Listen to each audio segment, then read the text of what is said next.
it's hard to do this because I don't want people to hate my mom.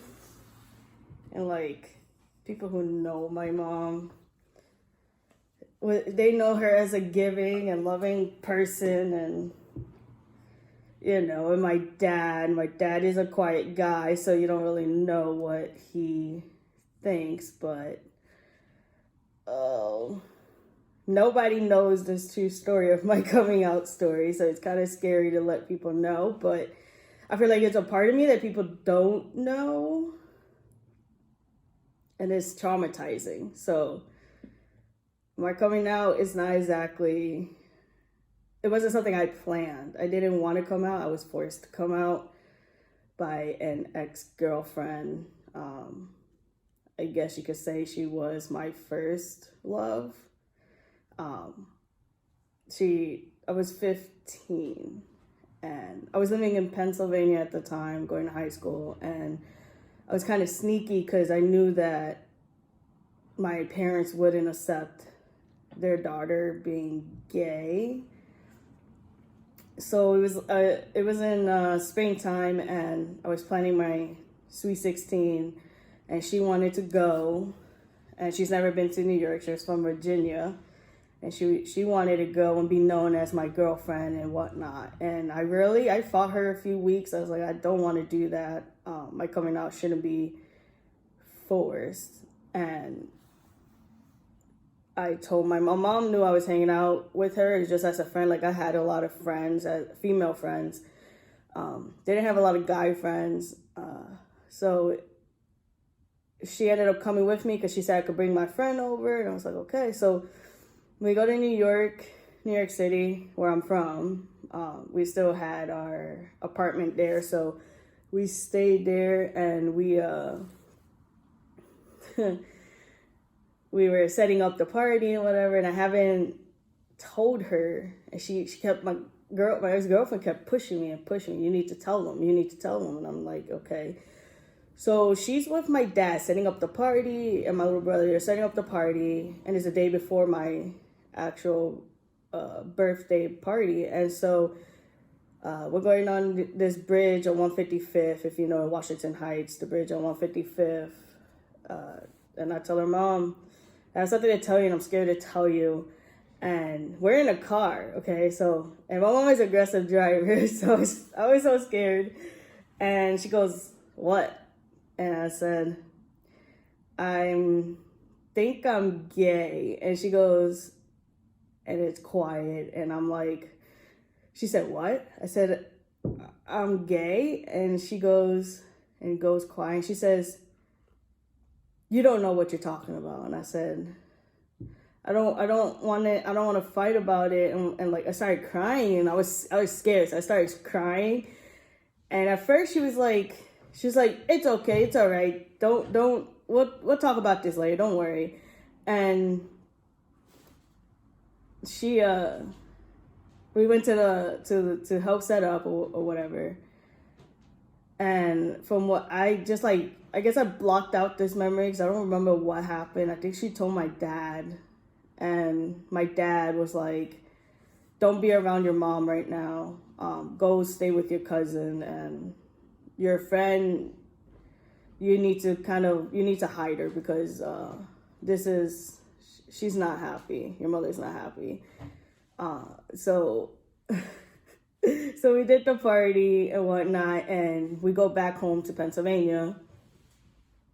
And my mom, like, if you live in a Spanish household, you Saturday mornings and all that stuff, you wake up hearing music because they're cleaning, and you don't get a good night's sleep. Okay, 6 o'clock, 7 o'clock in the morning, you're woken up because they're blasting music that early and cleaning their house.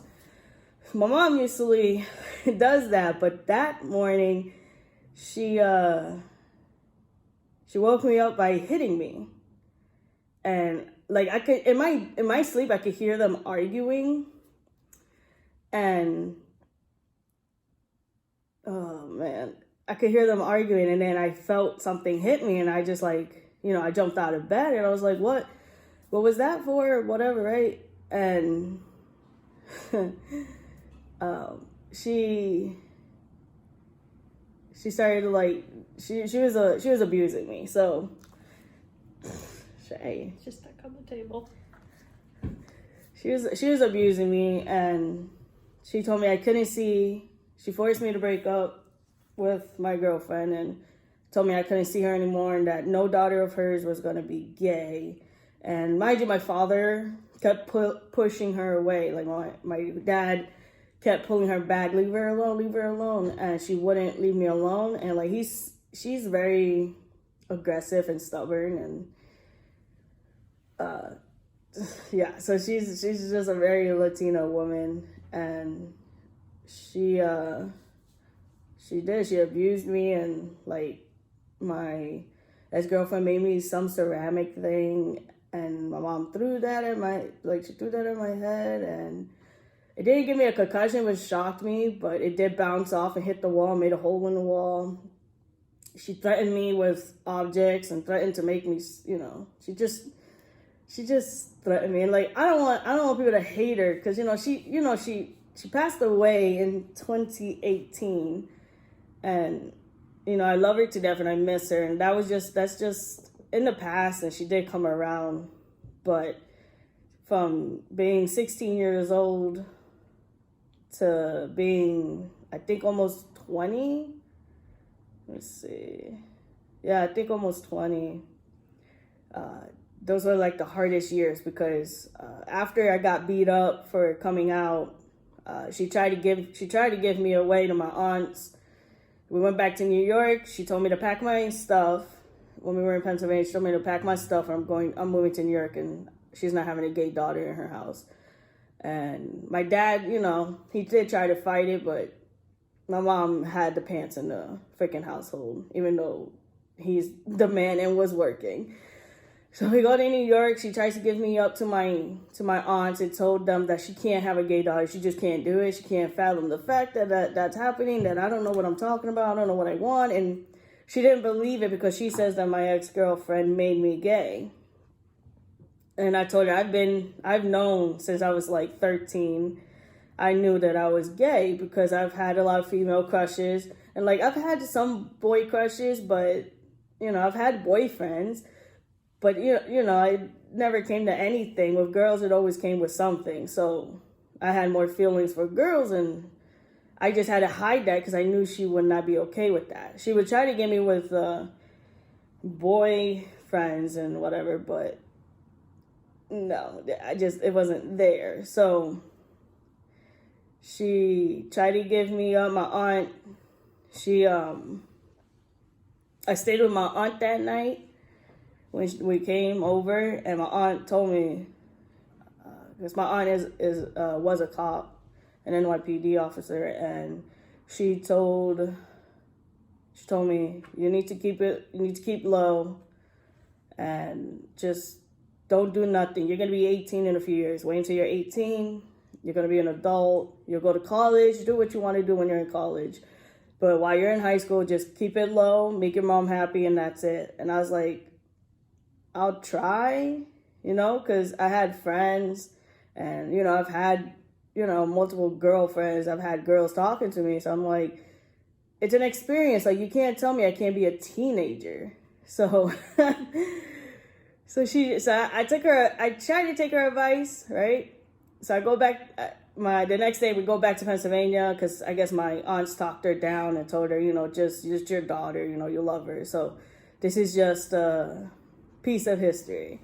So we go back to Pennsylvania, and for like 3 years, 16, 17, 18, 19. So I was on lockdown. So literally my three best friends that I still have today in Pennsylvania, y'all know who you are, I could only hang out with them. And because my parents were bad with names, they gave them Spanish names. There's Loquita, there's Loquita number 2, and then there's Blanquita. And those three are the only ones that I could have hung out with, because they knew them by name, they knew the parents.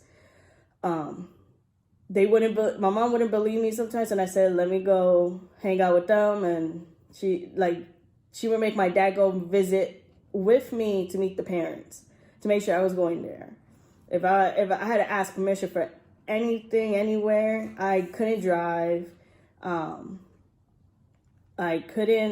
I was volunteering at an animal shelter, and my dad had to drive me there and pick me up because he didn't trust that I would have drive somewhere else. And it's not like I didn't. It's not like I even snuck around with the car because I had just turned 16. It's not like I always had the car because we only had, I believe, one. No, we had 2 cars, but I only drove one.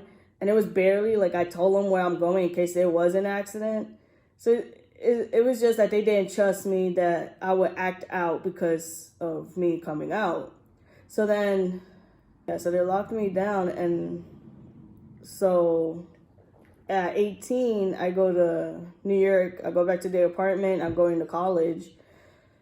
And I took a few dates and obviously they didn't work out, but they didn't know. But they trusted me because they let go because I turned 18. They couldn't really do much to me apparently. But then there are times, weekends, when my mom would come over and stay the week or the weekend with me, and she wouldn't really care who I hung out with. But there were moments when it was bad moments where she just didn't trust me all of a sudden. And she would gay bash me. And I took that I was 18 and that following year, it was 2011, 2012. So I was 19, April 2012, I turned 19 and I was still getting gay bashed. And I forgot to add 2 pieces in that history because it's very important. April 2009, when I came out, that summer in August, my parents sent me, my mom and dad sent my dad, me, and my little brother to Dominican Republic to meet my half siblings. But really, that was around the time that they made me break up I was still trying to hang out with my ex-girlfriend. And they really sent me to DR to keep me away from her and to try to make me straight. Because I couldn't talk about being gay. I couldn't say nothing because they didn't like lesbians in Dominican Republic. My family, my dad's family, was very religious. They didn't know I was gay. My dad said, you can't tell them, you gotta be quiet. And I was like, I see. So gay, though. And I look so gay, like, how can you not tell? Like, really? And so I was there for 2 weeks and I hated it. It was 100-degree weather. There was no air conditioning because they're poor. There was no hot water because they're poor. So it was just traumatizing even more. But 2009 was not my year. So then I begged. After we got back, I begged. And I was still gay, newsflash. I came back and I begged them. After a few months, they kind of trusted me. They still had me on lockdown, but they tried to let go of the rope a little bit. And in June, when I got back, it was my junior year in high school. And I was hanging out with my ex after a few months of not talking. Like, they banned me from the internet. I had to ask to get on the computer. I'd never had a cell phone. I shared the cell phone with my mom. So if my mom would always look. She always looked at the caller ID. And so she knew her number. So my ex could never call me, could never message me. And she even told my little brother to watch out, and which my little brother didn't listen. He actually kept some of my secrets, which I appreciate. So that year, it got bad, obviously. So June 2010, the end of junior year, right? I ran away because my mom was like, I'm going to New York. You stay here with your brother and your dad. And so I said, well, can I go sleep over at my friend's house? And I begged because I was like, listen, it's been a year. Like, we haven't been dating or anything. And they're like, okay. So she fought me about it. and left after we fought about it, and I ran away technically because she told me I can go ahead and stay there then if I'm gonna go. So I almost didn't finish junior year in high school because she came back, and like she said, don't come back, and I stayed. I stayed with my ex-girlfriend, and I said, forget it. If they want to keep abusing me, then I might as well just not finish high school, in which people know me. I love my education. I love school. So that was pretty big. So I almost didn't finish junior high because my mom and my dad, because I ran away. That night, it was Sunday. It was literally the last week of school. That Sunday, my dad, I never told him where she moved to either. My ex-girlfriend moved. So they had to like hunt me down, and they ended up finding me. I don't even know how they ended up finding me because she wasn't somebody who had a lot of friends. So they ended up finding me, and I ended up obviously finishing high school. But I did run away. It got that bad. So then January 2013, my brother, one of my older brothers came from Maine, and he was like, you need to move to Maine because mom is not treating you right. You just need to get away from that. Make some friends and come move up there. So I said, okay.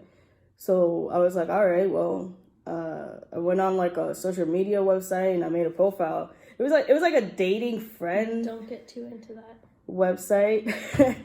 So I was like, I'll make friends. Like I put it as I'll make friends and whatever. And I met Emma on that.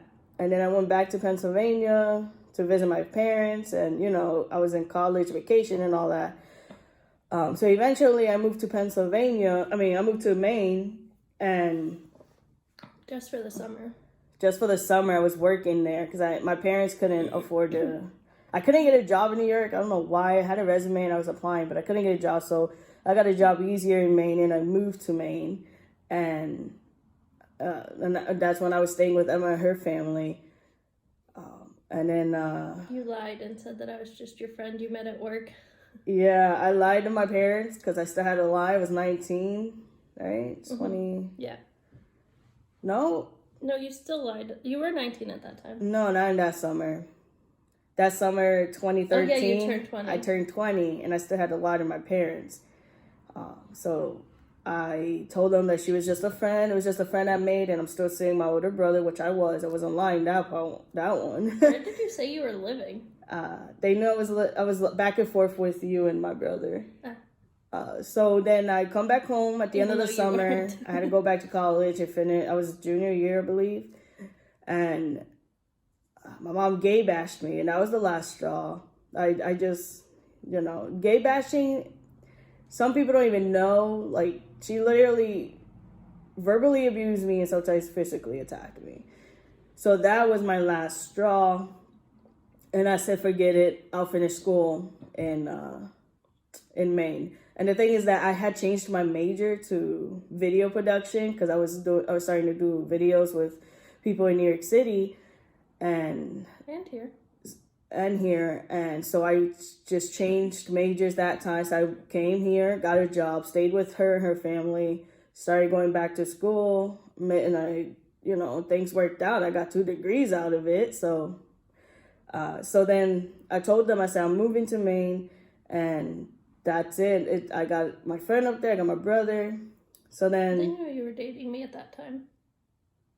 Because I had met them. That August at the... No. They're July or August. Somewhere towards the end of summer. Oh, yeah. Oh, God. Yeah, so that same year, 2013, when I went to Maine for the summer, in August, I brought Emma up to Pennsylvania to visit Dorney Park. And I told them, before we went, I said, this is my girlfriend. And they were like, what? I remember you were on the phone and you're like, I have a girlfriend. And they were like, you have a boyfriend in Spanish? And you're like, no, a girlfriend. And they're like, a boyfriend? Yeah. No, a girlfriend. I remember hearing that in Spanish. And mind you, I'm 20 and it's been years already. So we went up and it wasn't great. My mom was freaking out and I was afraid that Emma was going to break up with me when my mom was fighting with me about Emma, about her. So she hid in the bathroom and I was like, that wouldn't have mattered. She would have came and kicked you out. So I know, and the door was locked, and I was just hiding. So yeah, so they knew that she was my girlfriend, and literally it took her a while to come around. She didn't really she couldn't make me break up with Emma, and because I was on my own, she couldn't do anything to me. You were safe up here. I was safe up in Maine. So the holidays, they came up and visited Emma's family, and they got to know Emma and her family, and they eventually liked her. And so there's that. 2013, 2014 comes, and they were fine with Emma, and they finally came around. And today, like, Dad, he loves Emma, and he doesn't ever say, he's never gay bashed me, but he doesn't ever say nothing negative. He just says, be careful, because not everybody's okay with you being gay. And I was like, I know that. It's not like I flaunt it. So Mom, she came around to it, and she just was happy that I was happy. And I guess she spoke to some family members and just calmed down about it, and finally came around to it. So yeah, there's a video. I had moved Emma to New York in 2015. Yeah, 2015, the fall. She had come to New York and lived with me in our apartment, and then we surprised my parents in February of 2016. And this was my mom's reaction to seeing us there.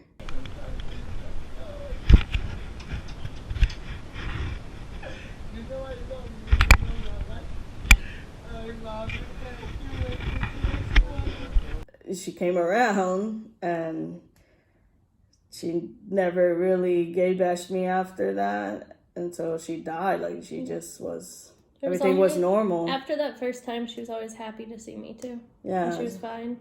Just that first time. She really loved Emma's family, and so did my dad. Oh, yeah, she did.